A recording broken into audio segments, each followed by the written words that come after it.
It's about the restoration of our republic. We want to educate, encourage, enable the power. We stand for integrity, honesty, self-reliance, self-defense, and most importantly, no compromise on our foundational principles. This is America's Voice Now. Find America's Voice Now on Facebook and at americasvoicenow.org. Here's Michael Evans.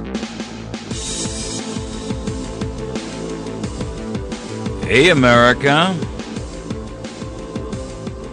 We're back. We're back with you this morning for our second segment.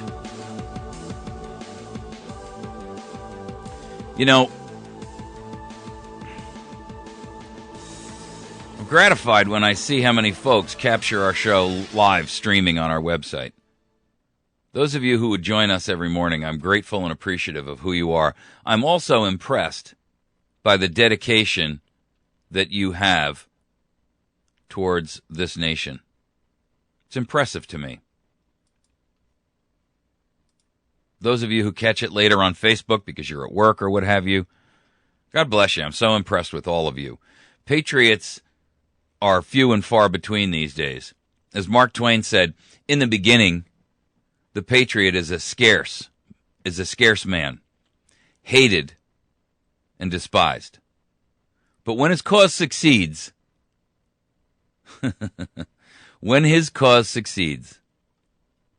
that's when the masses join. Because then it costs nothing to be a patriot. And I applaud those of you who are willing to stand up today for our nation. All right, so I went to the HHS website this morning. You know, I've been telling people opt out. So I wanted to see, now that it's open, what you would actually get there. You get to the first page where you go to apply, and here's the problem, ladies and gentlemen. The first thing they force you to do, is to sign up for an email address. You cannot apply online unless you have an email, and they give you links to go get one at Gmail, AOL, Yahoo, or Microsoft Outlook. Can you believe that? Is it the federal government promoting the self-same companies that have betrayed you to the NSA? There's lots of companies out there that offer free email. Why aren't they all listed? Why is the government promoting a free email account with Gmail, Google, AOL, Time Warner, Yahoo, or Microsoft? Well, isn't it amazing that those are the four self-same companies that are giving the NSA all of your data? Funny how that works, isn't it? Why don't they just give you a link that says, here's a list of 1,000 companies that offer you free email? Because there are that many out there. Why would they push you to one of their four favorites? What about all the folks who don't have internet access? If you live in rural America, there are tens of millions of Americans who don't have internet access, either by choice or by financial issue or because it's not available. I mean, look, the number of Americans in rural America, this just goes to show you how out of touch these people are in DCR, where everybody has it because you can get it on your cable, you can get it on your phone, you can get it everywhere.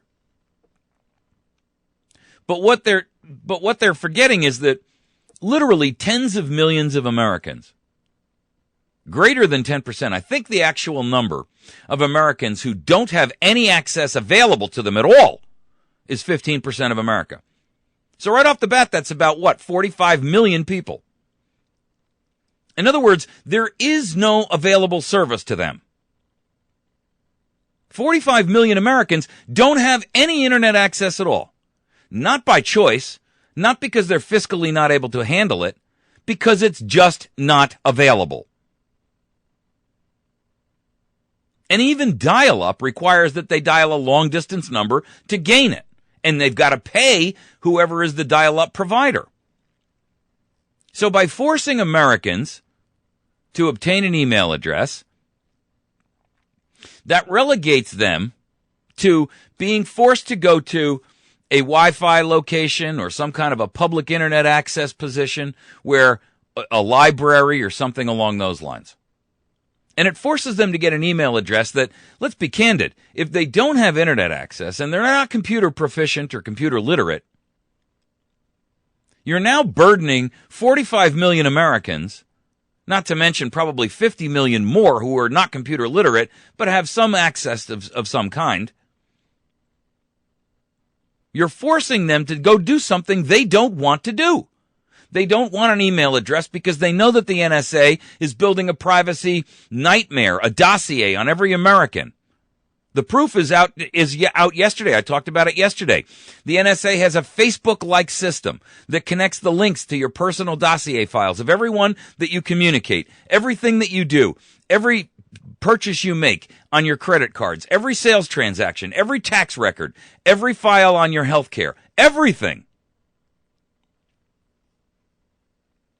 So already they're forcing Americans to obtain something they don't want through an email address. You can't apply without it. Not to mention that this is exactly what I talked about on a previous show, where this is Cass Sunstein's nudge, societal nudge. It's one way to force Americans to go get an email address, which is one further way to be able to identify and track them.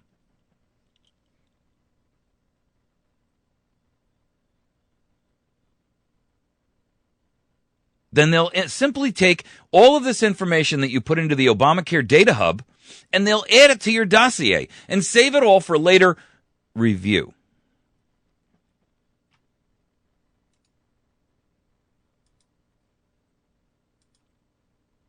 You see, Obamacare, as I've been saying all along, is not about giving you health care.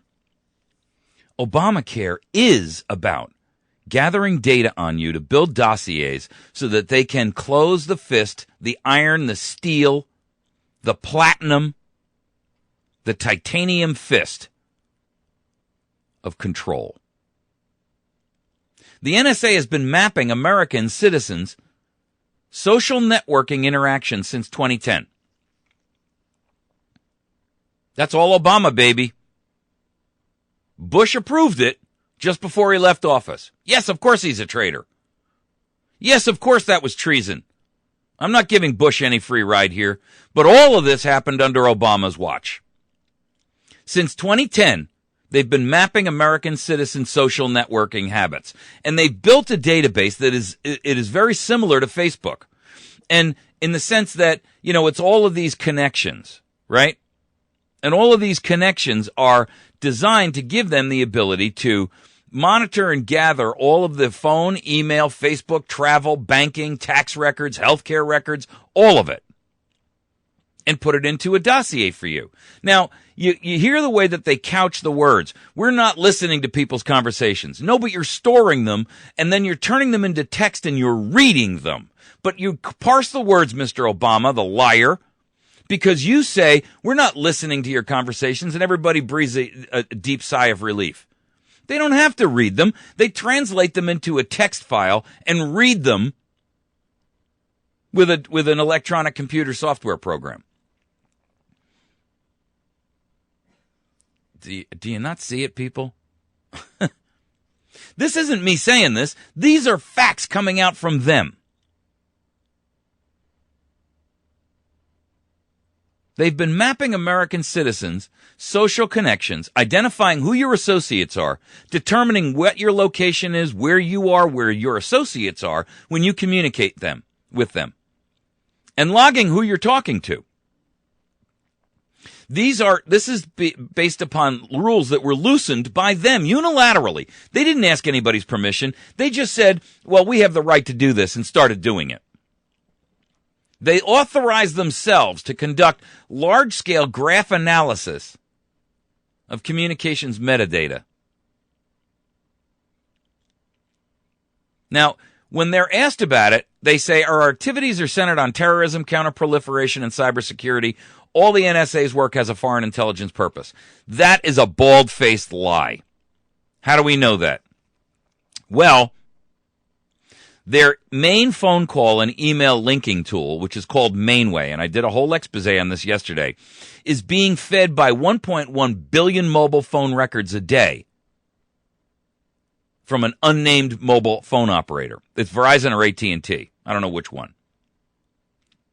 They're capturing your GPS services that are going out of your mobile phone. So when you're going somewhere and you type in the GPS address in your smartphone and it leads you there, and the recorded little girl on your phone tells you to turn right at the corner of 4th and Main, they're recording all of that. They're saving all of that. Then here's the rub. All of this data, quote, can be held for up to 5 years online and for an additional 10 years offline for historical searches. Boom! Ladies and gentlemen, there is the truth. They were denied permission by the Bush administration to do this on domestic Americans. But Obama has changed the rules. The agency modified its policy to permit spying, quote, now listen to this, because they say that all of your data is only subject if you're a foreign national. But listen to this statement, and it is out of their own mouth.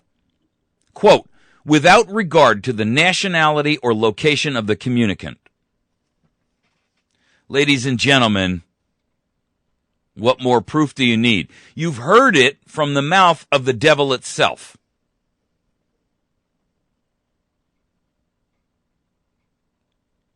And you have to understand, the Obamacare hub is just another method of utilizing communications information. When you apply, you're required to put in all of your health information, all of your doctors. You're required to put in all of your insurance information if you have insurance that exists today. So therefore, they can go get the medical records from that insurance company and incorporate them into your massive dossier. Listen, people, if you're not digitally, literate, and I don't mean that in an insulting way, but a lot of people don't understand how computers work. The NSA has already told us that for less than $300 per person in the United States of America, they can store everything about your entire life. They can take every telephone call, every GPS reading, every tax document, every telephone call and email, every search on the internet, and they can store it all in one place. They can take all of your tax records for your home insurance, all of your the property taxes you pay on all the property you own. They've got your DMV records, so they know what kind of a vehicle you drive. They know how old it is, how many miles are on it. Listen. For $300 per person, they can store everything on you. Everything. You know what $300 is per person in the United States against the overall bloated budget? Listen, that was 1,000% less than the black budget last year alone for the NSA or the CIA. I mean, do the math. It's unbelievable how ridiculous this is.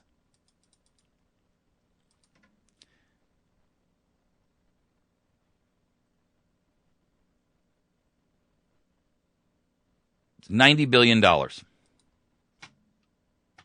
billion. Guys, they lost that much last week. They lost that much last week. Nobody even knows where it is. Do you remember just before September 11th, originally in 2001? Do you remember what happened the day before 9/11? Do you remember that Rumsfeld, who was at the time the defense secretary, came out and announced that they had lost $2.3 trillion and didn't know where it went? It was unaccountable. They had no idea where it was. 2.3 trillion. Now you tell me where that money really went. 2.3, how much? Trillion. That's the T word, ladies and gentlemen. T. Yeah. 1/6 of our national debt. Nobody knows where it is. You got to be kidding me. Nobody knows where it is? I mean, how do you mislay $2.3 trillion? And conveniently, 9/11, September 11th came by the following day to distract everybody. And immediately then followed by a war in Afghanistan and a war in Iraq and blah, blah, blah, blah, blah, blah, blah, blah, blah. Listen, the nudge principle is in full-blown effect. And that, ladies and gentlemen, is the truth. Everything else you hear is nothing but plain Jane, simple marketing. Everything. Recognize what's happening to you. You are being manipulated, played, and you are simultaneously being bled dry. Bled dry financially. You're being bled dry emotionally. All of these roller coasters of emotion. You're being bled dry religiously. There's a war on over religion. And the only one that seems to have immunity from it is Islam and Satanism. Yeah, I just said that. I'm going to do a whole expose later about it. Did you know that the lead guy in charge is a Satanist? I'm going to do a whole story about it. I'll warn you before I do it because it's one that you're not going to want to miss. It's the head of the Satanic Church. Anyway, it's his own admission. I'll give you the video to prove it. I watched him. He was interviewed on Oprah Winfrey when he was a Satanist in the 70s. He's a lieutenant colonel. Now he's retired, but he's still running the show. So the simple truth is this. Everything that is being done under Obamacare, under the NSA, has absolutely nothing to do with benefits that will inure to you. They will not adhere to you. They will adhere to the tyrants in power. If you don't believe that we are now living in a police state, I feel very sorry for you. Because you're refusing to acknowledge and understand that which is meant for your demise. We're going to take a break. When we return, we're going to talk about truckers and bikers to the rescue. Truckers and bikers are going to save America. I applaud them for their efforts. And they in a comparison analysis, they shame everyone else who's refusing to stand up. You're listening to America's Voice Now. My name is Michael Evans. I'm your host. You can find us on the web at americasvoicenow.org. You can find us on Facebook by going to facebook.com/America's Voice Now. You can also find us by going to YouTube, where you can capture this and every other show that we do at youtube.com/America's Voice Now. When we come back, we're going to talk about truckers and bikers and how they are the new sons of liberty in America. We'll be right back. Stick with us.